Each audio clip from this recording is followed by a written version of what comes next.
भाभी, यह धूप सुगंधित द्रव्यमयी नवमंडल को महकाती है।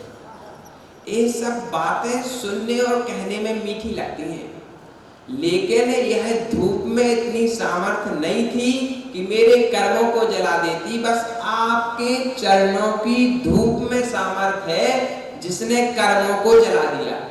किसमें सामर्थ्य था पंडित जी? थी किसी में कि मैं मुनि बन जाऊं?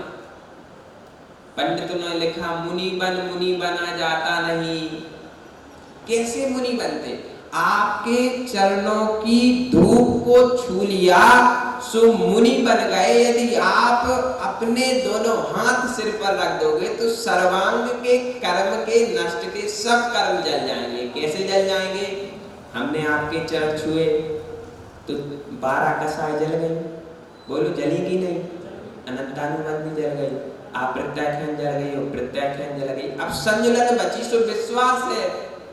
आपके पास ही तो रहते, वो भी जला दोगे, नहीं जलाएंगे क्या? बोलो जलाएंगे, विश्वास है ना?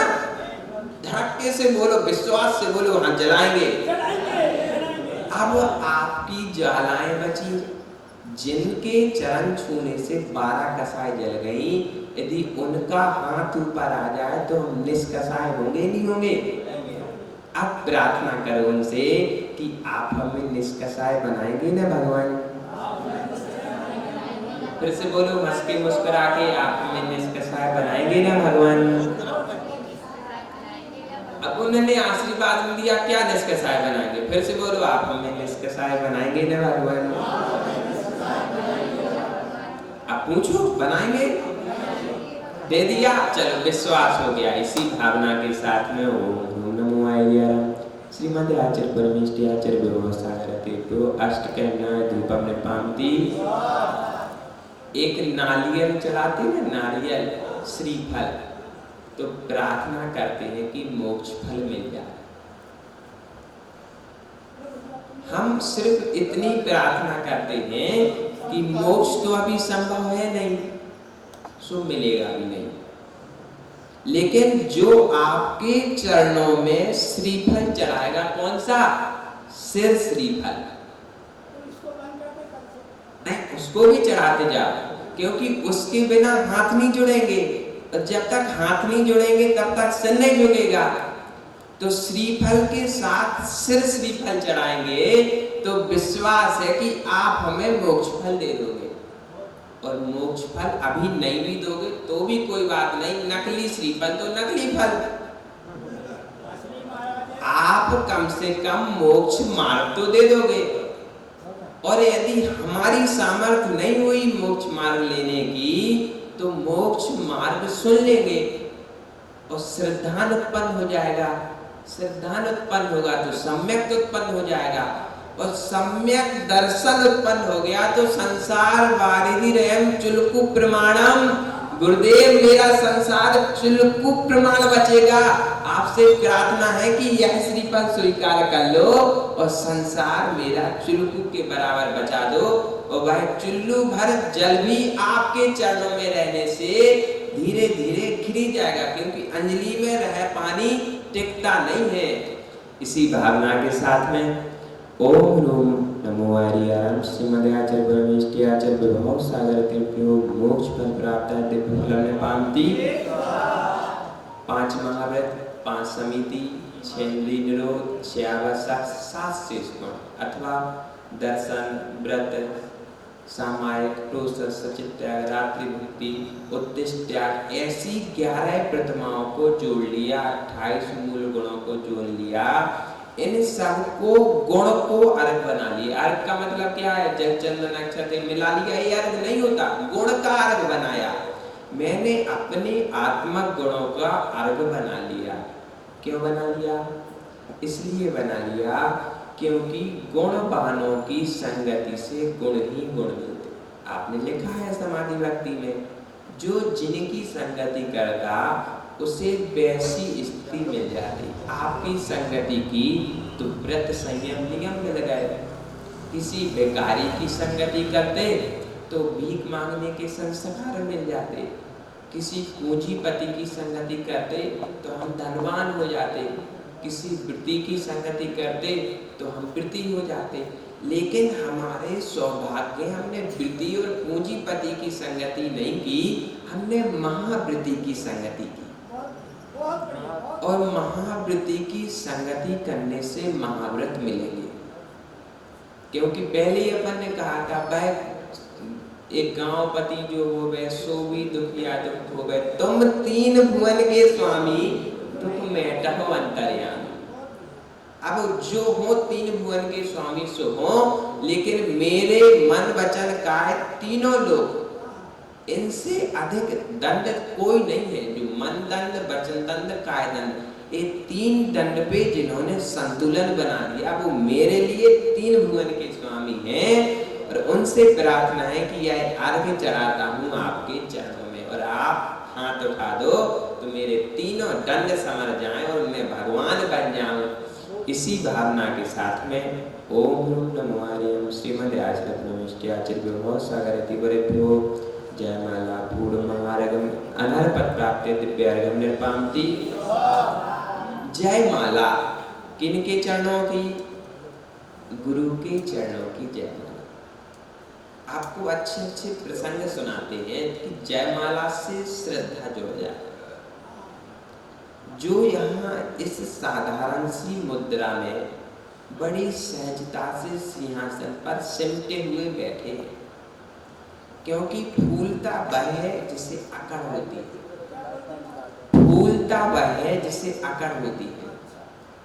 कोई राजा महाराजा होते ने तो सिंहासन पे बड़ी ऐसा पैर जमा के बैठते, देखे होंगे आपने।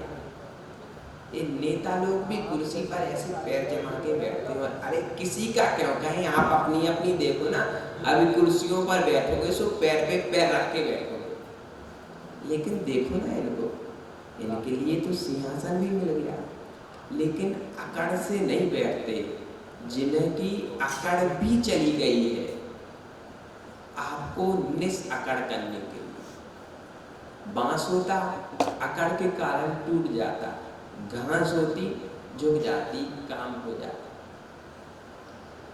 ऐसे गुरु की जयमाला। आपको प्रसंग सुनाऊं। संघ में एक माताजी है।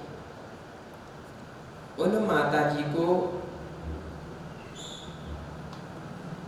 आहार लेने में सहूलियत नहीं होती, या यूं कहें कि वो आहार नहीं लेती। अब जो व्यक्ति आहार नहीं लेगा वो अस्वस्थ हो जाएगा पंडित जी, और आहार ना लेने के बाद अस्वस्थता, और अस्वस्थता में भी आहार नहीं लो तो और अस्वस्थता, वो बीमार को बीमार। ऐसे ही प्रसंग हुआ, माताजी बीमार होने लगी। प्रसंग आया, भैया जाओ आपको माताजी के पास जाना है। मैं गया, मैंने कहा माता देखो अपन आहार नहीं करेंगे तो और बीमार होते जाएंगे, क्या होगा? बोले अभिनंदन तुम चिंता नहीं करो, मैं आचार्य श्री के नाम की माला करती हूँ और परसों मेरी 1250 माला पूरी होगी और मैं ठीक हो जाऊंगी, आहार नहीं करूंगा। मैंने भी मान लिया, ठीक है माताजी। वो माताजी अभी रेवाड़ी में चतुर्मास कर रही है। रेवाड़ी हरियाणा में है शायद, हरियाणा में चतुर्मास कर रही। वो 2 दिन बाद बिल्कुल ठीक हो गई और 1.5 घंटे का प्रवचन किया, जो 5 मिनट भी बोलने में जीभ लड़खड़ाती थी कमजोरी के कारण। ऐसे गुरु की नाम की माला ने सारे रोग ठीक कर दिए। डॉक्टर कहते थे इंजेक्शन लगवाओ, बोतल चढ़वाओ, वीकनेस हो गई, भोजन से कुछ नहीं होगा, दवाई खाओ। बोली हमें कुछ नहीं करना, हम इंजेक्शन भी लगा रहे, गोली भी खा रहे, दवाई भी खा रहे, रोटी भी खा रहे और ठीक हो जाएंगे। वे डॉक्टर आए, चेक किया, बोले माता जी कैसे ठीक हो गई? माता जी बोली मेरे पास भी डॉक्टर है। ऐसे जो वैद्याचार्य के रूप में विराजित हैं, जिन्हें पता भी नहीं होगा कि मेरे नाम की भी कोई माला कर रहा, उनको भी कृपा बरसाने में देर नहीं करते। ऐसे गुरु आपके पुण्योदय से आपको मिल गए, आपके पुण्योदय से। क्योंकि किन्हीं महाराज ने लिखा कि परमेष्ठी का विहार पंचों के नारियल से नहीं होता, परमेष्ठी का विहार तो भव्यों के भाग्य से होता। आप लोग भव्य थे, तो गुरुदेव पर विहार करके छिंदवाड़ा में आ गए। क्यों? आपको विश्वास नहीं कि हम पुण्यात्मा हैं? अरे आ जाते, भव्यों के भाग तो हो, पुण्य तो हो। अब आप कहो कि पार्श्वनाथ भगवान को नैनागिरी में किसने समूसरन लाने के लिए श्रीफल चढ़ाया? तो था उस समय कोई शरद बनारसी? था कोई उस समय महासभा? विपुलाचल पे महावीर स्वामी का समूसरन आया, कितनी बार आया? गए थे महासभा श्रीफल चढ़ाने? कोई नहीं गया था, कोई शरद पंडित जी नहीं गए थे। वो तो भव्यों का भाग था, सो प्रभु का समूसरन आ गया, और छिंदवाड़ा का भाग था, सो विभव सागर जी का समूसरन आ गया। यदि श्रीफल की महिमा होती तो श्रीफलों की कमी नहीं थी। कहने का तात्पर्य इतना ही है कि हम जिन्हें साधारण समझते हैं वो असाधारण व्यक्तित्व के धनी होते हैं। ऐसे गुरु असाधारण व्यक्तित्व के धनी हैं, उनके गुणों को गा करके हम अपने अवगुण नष्ट कर लें, ऐसी भावना करते हैं और अर्घ चढ़ाते हैं। जयमाला गुरु दिव्य अर्घ निर्वामती।